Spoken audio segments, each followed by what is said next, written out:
नमस्कार साथियों, आज हम इंग्लिश में कुछ इम्पॉर्टेंट चीज़ें कवर करेंगे। तो देखिए, आइए स्टार्ट करते हैं ये वीडियो।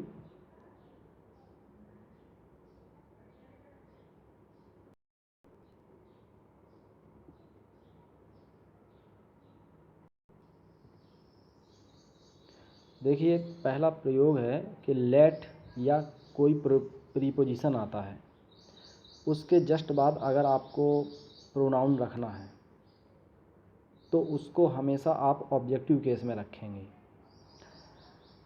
एक तो होता है ऑब्जेक्टिव केस, एक होता है पजेसिव केस। पजेसिव केस को कहते हैं संबंधवाचक, ठीक है। ऑब्जेक्टिव केस को कहते हैं ऑब्जेक्ट के रूप में रखना, यानी कर्म के रूप में रखना।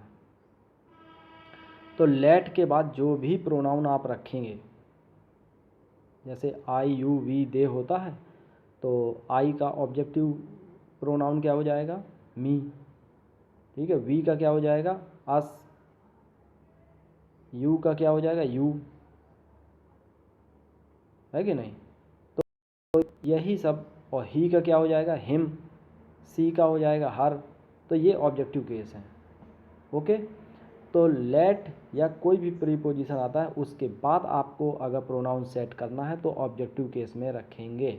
एग्जाम्पल आप अगर देख लेंगे तो बहुत आसानी से समझ में आ जाएगा। देखिए, एग्जाम्पल है कि let him do this work, ठीक है। इस काम को आओ करें। तो let him do this work. अब यहाँ पर ही नहीं हुआ, हिम की जगह अगर आप ही कर देते तो गलत हो जाता है। तो ही का जो ऑब्जेक्टिव केस होता है हिम होता है। लेट के बाद जो भी, लेट के ठीक बाद अगर जो भी प्रोनाउन आपको सेट करना हो उसको हमेशा ऑब्जेक्टिव केस में रखेंगे। चलिए नेक्स्ट एग्जांपल और लेते हैं, आपको क्लियर हो जाएगा। जैसे let you and me solve the problem.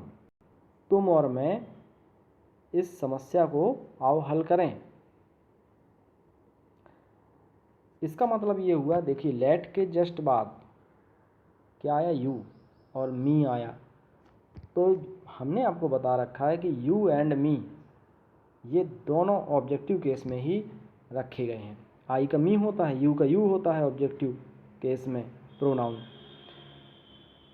तो आपको मैं कोशिश करता हूँ कि आपको ये समझ में आ गया होगा। बिल्कुल इजी है। लेट के बाद जो भी रखना है आपको ऑब्जेक्टिव केस में ही रखना है। आप लिख लीजिए कहीं, आई का ऑब्जेक्टिव मी, ठीक है। जैसे मान लीजिए उसने मुझे 1 रुपये दिए, तो ये जो मुझे है ना, ये ऑब्जेक्टिव केस में है, ऑब्जेक्ट के रूप में रख रहे हैं ना, मी को सेट कर रहे हैं। उसने उसको विनोद कह के बुलाया, उसको मीन हिम। तो ये हिम क्या है? ऑब्जेक्टिव केस है। और ही क्या हो गया? Subjective case. तो अब देखिए नया नियम है एक, रेसिप्रोकल प्रोनाउन। रेसिप्रोकल प्रोनाउन दो प्रकार के होते हैं। एक तो होता है ईच अदर, दूसरा होता है वन अनदर, ठीक है। ईच अदर और वन अनदर।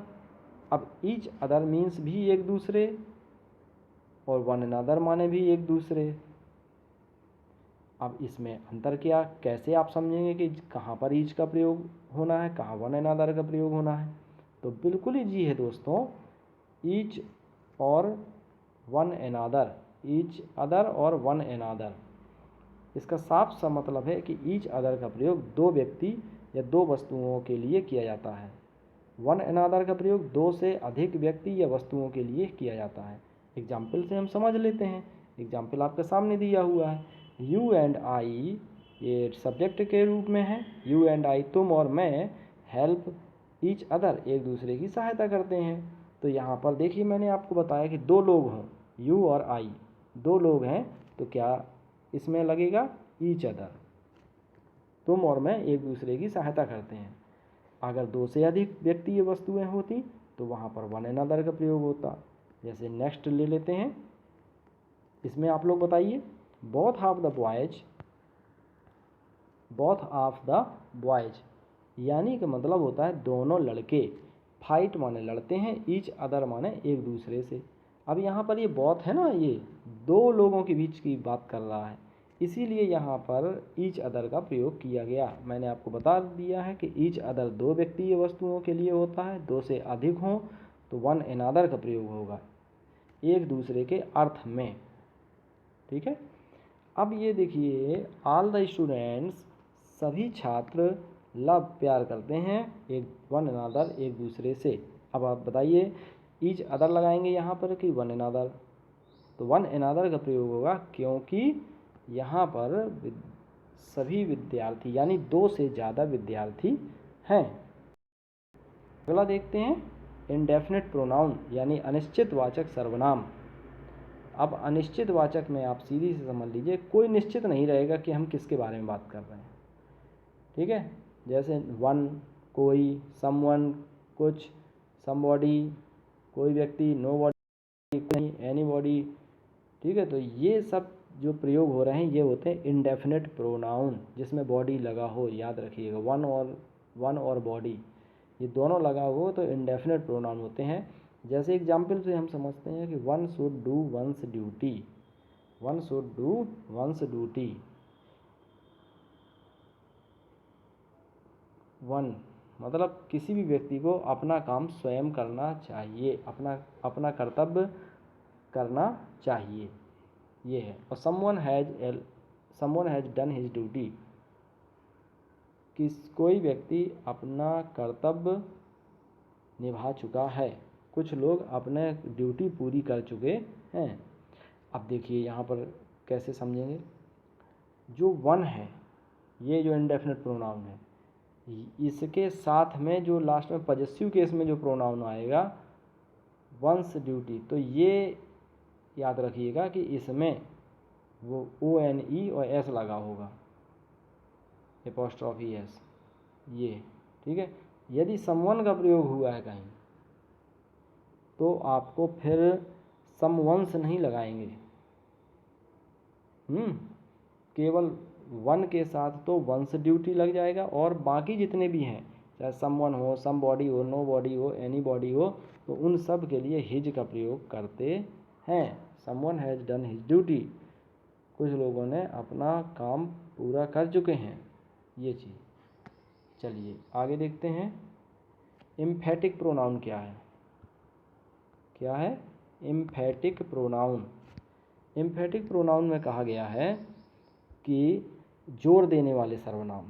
जैसे मैंने स्वयं ये काम किया, मैं तो कह ही रहा हूँ कि मैंने ये काम किया, लेकिन मैंने स्वयं ये काम किया, मतलब जोर दे रहा हूँ उस मैं के ऊपर स्वयं लगा करके। तो अब आप ये समझिए कि आई के लिए जो एम्फेटिक वाले प्रोनाउन होते हैं वो तो होता है माई सेल्फ, यानी कि मैं स्वयं पढ़ता हूँ, आई माई सेल्फ रीड। जोर देना है। जैसे एग्जाम्पल आप लेते हैं,